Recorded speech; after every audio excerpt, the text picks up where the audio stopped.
বকুত NDAৰ সমৰ্থিত এপিৰ সদস্যৰ প্ৰাৰ্থী ৰুমা ৰাভা দাস বিনা প্ৰতিদ্বন্দ্বিতাৰে জয়ী মিত্ৰজোঁটত আনন্দ উৎসাহ সভাগত পঞ্চায়ত নিৰ্বাচনৰ ৰণদংকাই উদুলি মুদুলি পৰিৱেশ সৃষ্টি কৰিছে কামৰূপ জিলাৰ বকুত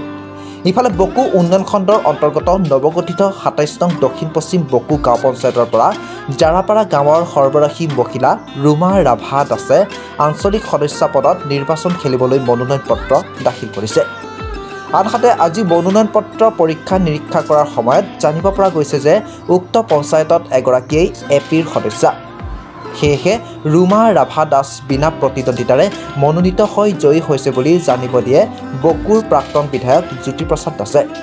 উল্লেখযোগ্য যে অসম গণ পৰিষদ ভাৰতীয় জনতা পাৰ্টি ৰাভা হাছং যৌথ সংগ্ৰাম সমিতি মিত্ৰজোঁটৰ সমৰ্থিত প্ৰাৰ্থী ৰুমা ৰাভা দাস বিনা প্ৰতিদ্বন্দ্বিতাৰে মনোনীত হোৱাত আনন্দৰ বন্যা বৈছে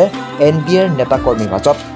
আনহাতে মনোনয়ন পত্ৰ পৰীক্ষা নিৰীক্ষা কৰাৰ সময়ত উপস্থিত থাকে অগপৰ উপসভাপতি জ্যোতিপ্ৰসাদ দাস সাংগঠনিক সম্পাদক পৰাণজ্যোতি দাস অগপৰ জ্যেষ্ঠ কৰ্মী গিৰীন্দ্ৰ কুমাৰ চৌধুৰী প্ৰাৰ্থীগৰাকীৰ স্বামী মনোজ দাসৰ উপৰিও বহুসংখ্যক সমৰ্থক বকুৰ পৰা ধনমণি মেধিৰ ৰিপৰ্টাৰ লাইভ অসম আমাৰ যিটো পঞ্চায়ত নিৰ্বাচন আহি আছে 2025 চনৰ সেই 25 চনৰ নিৰ্বাচনত আমি অসম গণ পৰিষদ দলৰ তৰফৰ পৰা মিত্ৰজোঁটৰ হিচাপে আমি অংশগ্ৰহণ কৰিছোঁ প্ৰতিযোগিতাত নামিছোঁ আমি আৰু আমাৰ যিটো বকু ৰাজচক্ৰৰ অন্তৰ্গত আমাৰ ২৭ নম্বৰ দক্ষিণ পশ্চিম বকু বুলি যিটো আমাৰ পঞ্চায়ত এলেকা আছে সেইটো এলেকাত আমি প্ৰাৰ্থী এগৰাকী ৰুমা ৰাভা বুলি প্ৰাৰ্থী এগৰাকীক আমি থিয় কৰাইছোঁ আঞ্চলিক পঞ্চায়তৰ প্ৰাৰ্থী আৰু তেখেতে আঞ্চলিক পঞ্চায়তৰ সদস্য হিচাপে আগবাঢ়িছে মনোনয়ন পত্ৰ দাখিল কৰিছে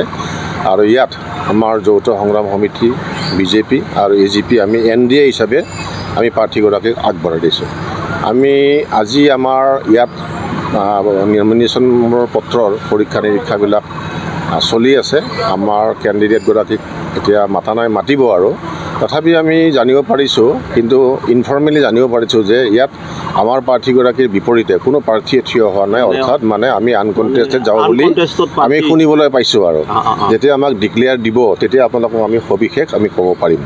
আৰু আমি আমাৰ বকু ছয়গাঁও যিটো বিধানসভা সমষ্টি আছে আমি কেইবাগৰাকীও প্ৰাৰ্থী আঞ্চলিক পঞ্চায়তৰ সদস্য হিচাপে আমি থিয় কৰাইছোঁ বুজাবুজিৰ মাধ্যমত বা NDA হিচাপে আমাৰ চমৰীয়া উন্নয়ন খণ্ডৰ এলেকাত আছে বনগাঁও উন্নয়ন খণ্ডৰ এলেকাত আছে আমি কেইবাগৰাকী প্ৰাৰ্থী আমি থিয় কৰাইছোঁ আৰু